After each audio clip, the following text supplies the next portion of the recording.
Hello, hello, brothers and sisters. It's a new week. Welcome to our show titled Speak of Africa. If this is the first time you're watching this show, my name is Prince Ojong, your humble host. We started this show because we wanted to give you a voice. We wanted an African voice. On this show, we speak about African problems. We speak of Africa. Okay? Unlike other shows, what we do, we don't gloss over African problems. We deal with them realistically, and we ask you to contribute. Today, what is the African Week, News Week? The focus has been on the AU summit in Addis Ababa. Okay? It's an interesting summit. Of course, you know that the AU, African Union, is the new name for what used to be called the Organization of African Unity. This moribund organization is really useless. We've been telling you this in the past. This is the organization that people are thinking is going to help to solve African problems. The major problem we face in Africa, we've said it time and again, and we are sounding like a broken record. Our major problem is unity. We are a large continent. We are a rich continent, but we are poor because we are not free. Colonialism, neocolonialism work themselves out to deprive African people of resources. And that's what we're dealing with today. So we are not poor because God did not give us a lot of natural resources. God endowed us with a lot of resources. We have more resources than many other countries in the world. Unfortunately, our leaders are corrupted by the international community. So they are not really leaders for Africa. They are leaders for most of these foreign countries and foreign interests. When you look at the African Union, in the past, we've done a lot of videos looking at the African Union as an organization. How can the African Union be dependent on the European Union and foreign countries? China, for example, had to build their new edifice for them. If we want to be free, we have to be self-reliant. And this is a motto we've preached on this show time and time again. Africa cannot be free if Africans are dependent on foreign powers. AU cannot pay its bills. It depends on foreign powers to pay its bills. Then how can a beggar be able to speak? When this organization was founded, our original founders, like Kwame Nkrumah, Julius Nyerere, they had the vision of a free Africa. They wanted to speed up the process of decolonization in the motherland. After so many years, over 40-something years, what are things like? It's a disgrace. Africa still has the same problem. Things have even gotten worse. This week, African leaders were meeting in Ethiopia, in Addis Ababa to be precise. Ethiopia even has its own problems. So there are so many issues on the table for the leaders to grapple with. But when you look at what is happening in this organization, it is replete with old men, dinosaur dictators. Even those who claim to have democratic credentials, like Bola Tinubu. Some of you guys send us so many pictures of Bola Tinubu snoring, sleeping, snoring at the meeting, at the summit. So when we bring these old people to represent us and they come and sleep their way through, so what are they going to discuss? So it's like he does not even have the stamina to deal with African problems, which is why we always recommend that we should elect younger leaders who have the stamina, who can work. When an old guy comes to the summit, he's very, very tired. So what is he bringing? So it doesn't bring much. And that's why the continent still has intractable problems. There's conflict, there's violence, and we're dealing with it. So that's just what the show of today is focusing attention on. So many things that we need to worry about. The conflict in Sudan continues. Two generals, Dagado and El Burhan, are tearing a country apart. They are tearing Sudan apart. So many people have tried to mediate. The African Union has tried. They have failed. The UN has failed. The Arabs have failed. So who is going to be able to help bring peace to Sudan? The people have to take the law into their own hands and get rid of these two generals who are tearing the country apart. Because these two generals are very selfish. They need to go. So when you have the summit today, what's happening? ECOWAS has not really done much. The African Union, we've said many times, the African Union needs a total makeover. The African Union needs to morph into an African parliament in order to be effective. But when you have people who belong to this organization, a club of dictators, they are there to protect each other's interests. So which interests are they to protect? It should be national interests. But when we talk about national interests, we're talking about the interests of the country. What we should be focusing on is protect the interests of the people of the country. But what do most of these leaders do? They protect their personal interests. They don't care about the national interests. They are not patriotic. And that's the sad fate of Africa. We have people who claim to be leaders, but they don't love their country. They don't love the motherland. They love themselves and they love their families. They squander the state treasury for the betterment of their own family. They don't care about the ordinary person in the street who is having tough times making a living every day. Look at Congo DRC. Congo DRC has just re-elected Felix Tshisekedi. Well, a lot of Congolese are saying he's not their president because they know he did not win the election fairly. There was a whole lot of chaos. The first time he was unpicked by Joseph Kabila. This time he used the state apparatus to ensure that he gets a smooth ride for a second term. He was making noise, a lot of noise, like Ali Bongo. He was making noise saying that I'm going to attack Paul Kagame. Now he has won a second term. Why is he not attacking Paul Kagame? Paul Kagame is going to be at the AU summit. They're going to meet. Is he going to attack Paul Kagame? No. He's a weakling. He cannot attack Paul Kagame. Paul Kagame is a warmonger. When you look at the problem in Congo DRC, there has been fighting in the east for so long. We've been saying this every week on this show. Why is there conflict in the east? It is the mineral, stupid. That's why there's conflict. Paul Kagame's country, Rwanda, does not really have a lot of resources. So Paul Kagame is now like a colonialist.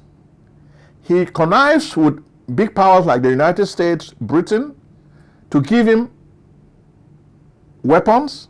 Then he uses these weapons to train rebels to fight in the east of Congo DRC. And the fighting has been going on. M23, this is the weapon Paul Kagame is using to steal the resources of Congo DRC. So long as there are resources in Congo DRC, Paul Kagame will keep fighting. Now he talks about refining a lot of natural resources when he doesn't have any minerals. But he's refining gold, diamond that is coming from Congo DRC. So how can this be? This guy is like a modern thief. He steals the resources of Congo DRC and takes them to Rwanda, then sells them in the international market. That's how Rwanda is making money.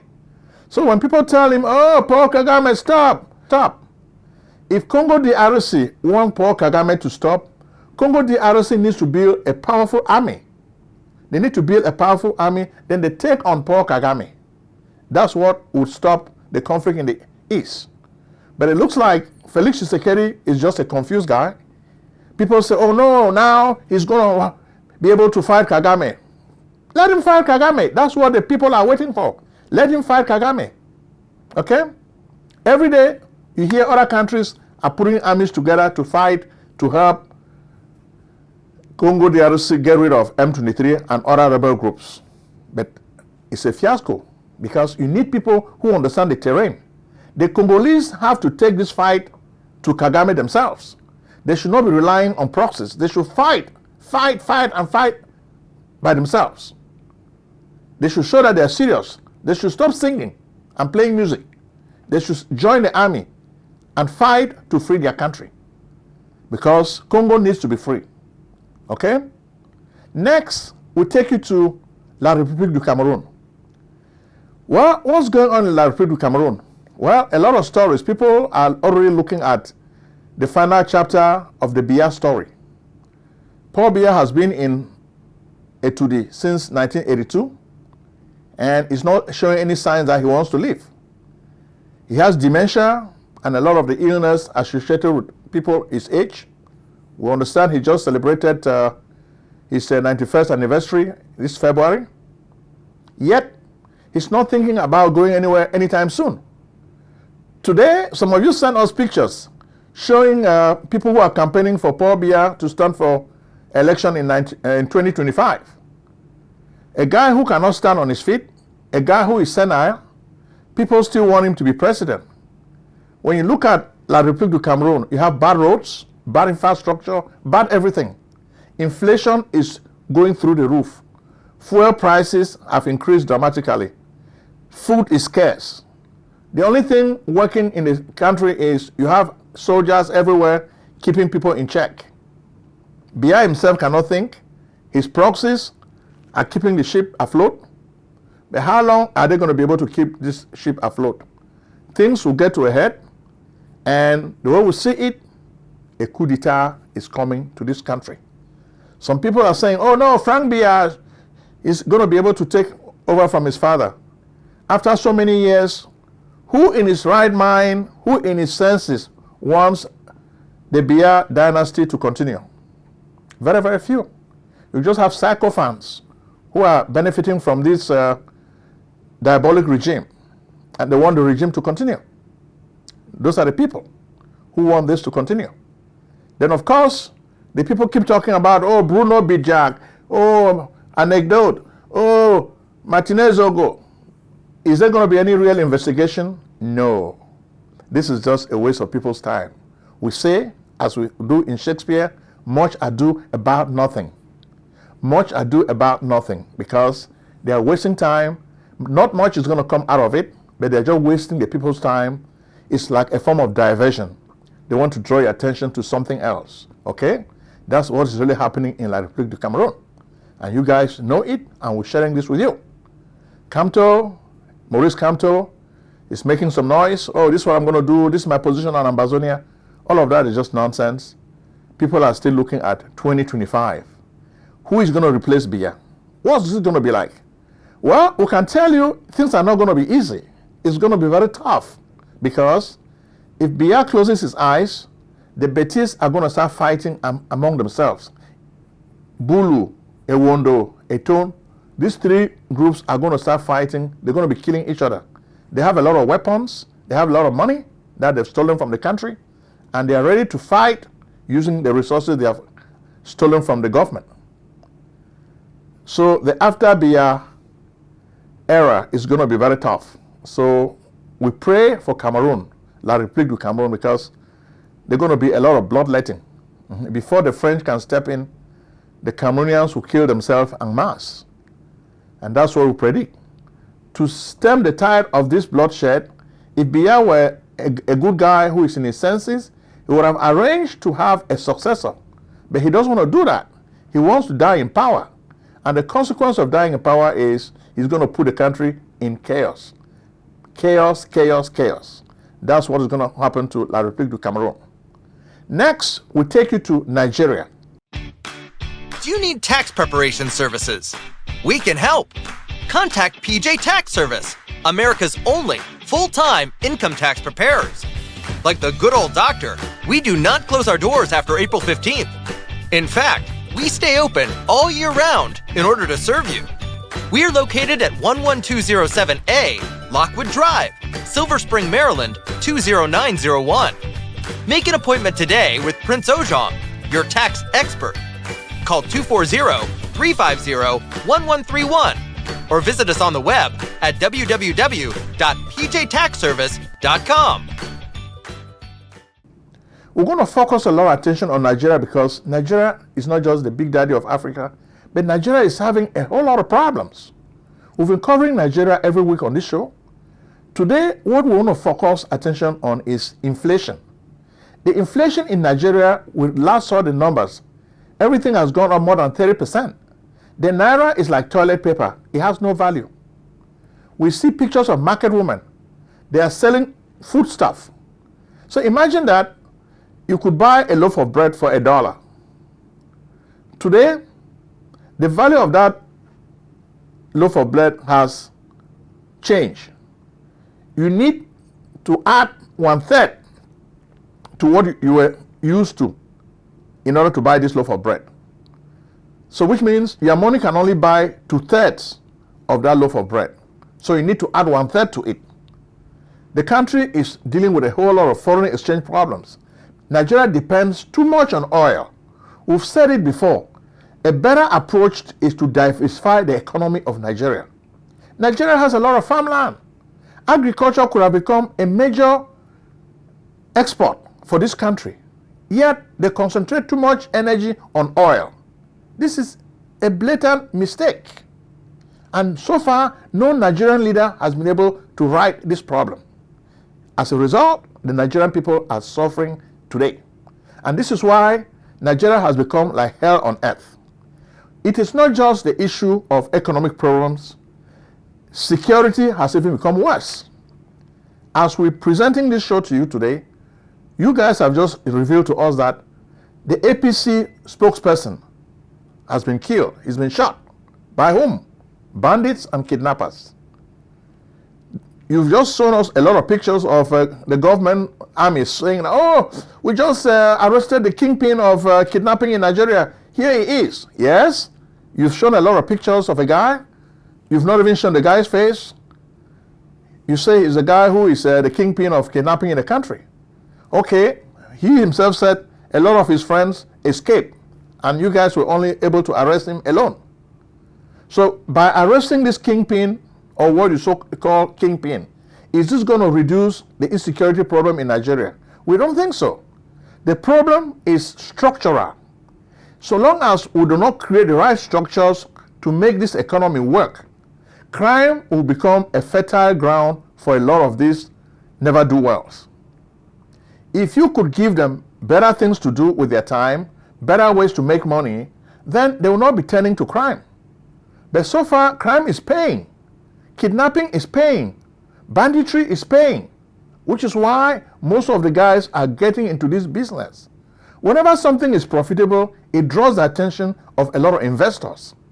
So now, crime has become a major way to invest in Nigeria, according to the thinking of these terrible elements. They know that when they kidnap people, they make a lot of money. So they get into it. So people are now saying that, why should we sit and die? Let's get into crime and at least survive. That's what is happening in Nigeria. Crime, corruption. We even presented to you pictures of Dangote's cement factory. Some of his trucks were arrested and displayed in public view when they were taking cement to Cameroon. It's been banned for cement to leave Nigeria and go to Cameroon. Yet, we saw these vehicles of Dangote cement factory taking this cement to Cameroon. And the army was exposing the culprits. And the culprits were looking for their own answers, and they were saying, well, we have the right to do business. So this is sad. So a lot is going on in Nigeria. Even Miss Fina was also complaining. She's a beauty contest queen. She narrowly escaped from kidnappers. So kidnapping has become a big-time enterprise in Nigeria. So the only way we can turn this around is to get a good leader who can focus on the problem. Kidnapping is rife in Nigeria. Too much kidnapping. And we see pictures of this. You see so many pictures of people who have been kidnapped. A lot of people, even in Kaduna, you guys send us pictures of folks who were kidnapped and houses were touched and burned. People were killed. So every day you hear these sad stories in Nigeria. People dying, kidnapping, banditry. Bola Tinubu, stop sleeping. Sit up, sit up, sit up. Do something for the people of Nigeria. Inflation is killing them. Do something about it. Okay? Thank you very much, and let's move to Senegal. Tired of waiting in long lines at the emergency room or your doctor's office? You should be. Why wait in long lines for care? It's time for you to come to Lucille Urgent Care. Real care, no waiting.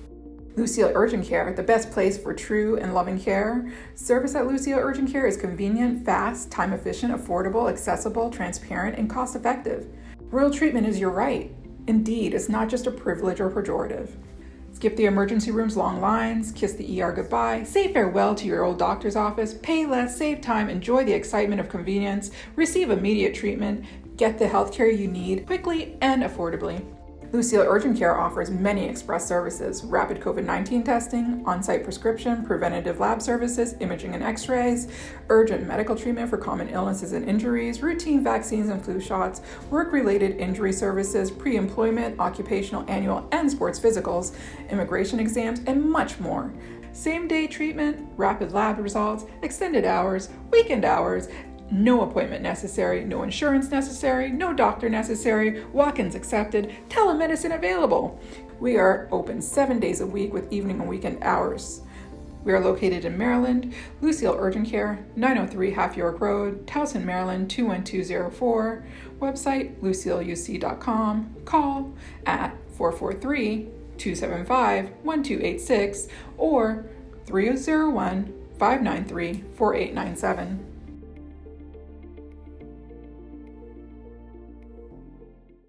Senegal is a place where we can see the influence of people power. Macky Sall decided to cancel the election that was supposed to take place on the 25th of February. But the people protested. They marched on the streets. The army decided to listen to the people.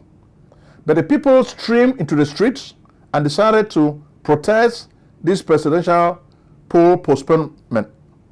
And the voice of the people was heard. The Constitutional Council decided to listen to the people, and they have forced Macky Sall to withdraw this is stupid decree. Now the election will take place anytime soon.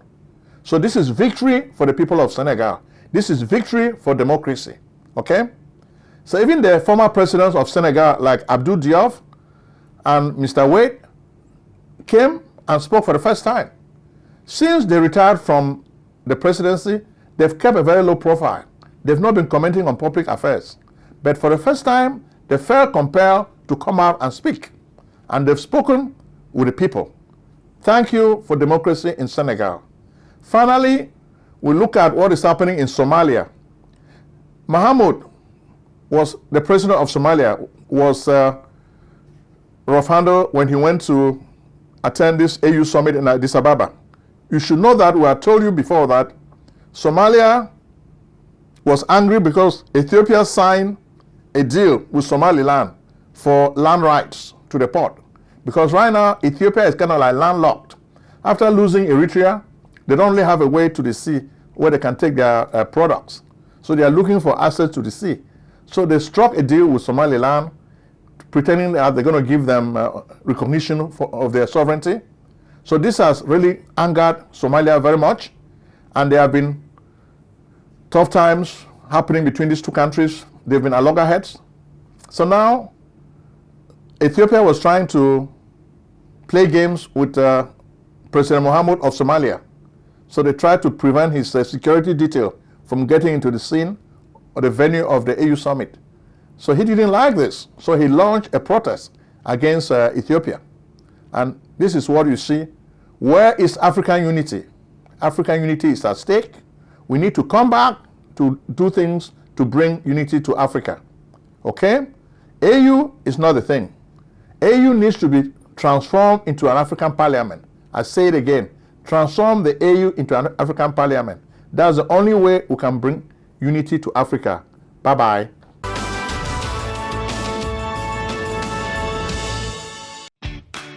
Do you need tax preparation services? We can help. Contact PJ Tax Service, America's only full-time income tax preparers. Like the good old doctor, we do not close our doors after April 15th. In fact, we stay open all year round in order to serve you. We are located at 11207A, Lockwood Drive, Silver Spring, Maryland, 20901. Make an appointment today with Prince Ojong your tax expert. Call 240-350-1131 or visit us on the web at www.pjtaxservice.com.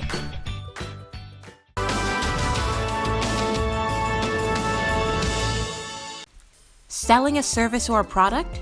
Need buyers? Use the African Nation TV as a channel to reach many viewers. Act now and call Prince Ojong at 240-350-1131. That's 240-350-1131. Act today.